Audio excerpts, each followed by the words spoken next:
by the way, later I got a chance to question the assistant FBI director in charge of the D.C. field office, Steve D'Antuono, in a transcribed interview.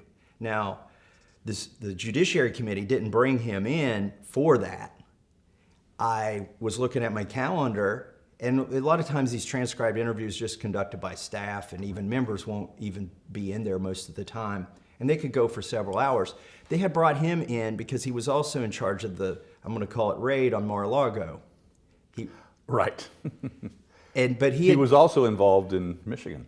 Correct. The Fed napping in Michigan case, right? He got reassigned from Michigan and came to D.C.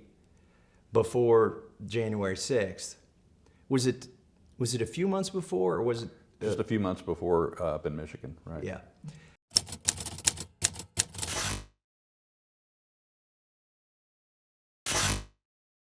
Okay, so now he's there, all these coincidences, but I see he's on the calendar and Judiciary Committee's interviewing him. He's sworn in, and I thought this would be a great chance to go ask him about these pipe bombs. And so I won't go into too much of that here because that's all transcribed interview that's been released publicly.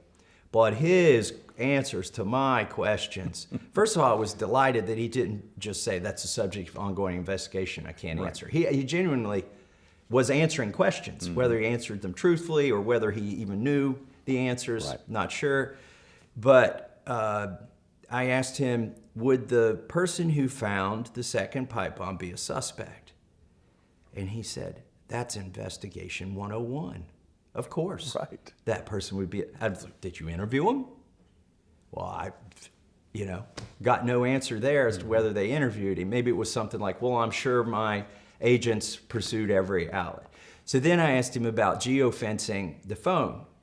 How about, were you able to use phone records to identify any suspects? And he used the word conspiracy theory, not me.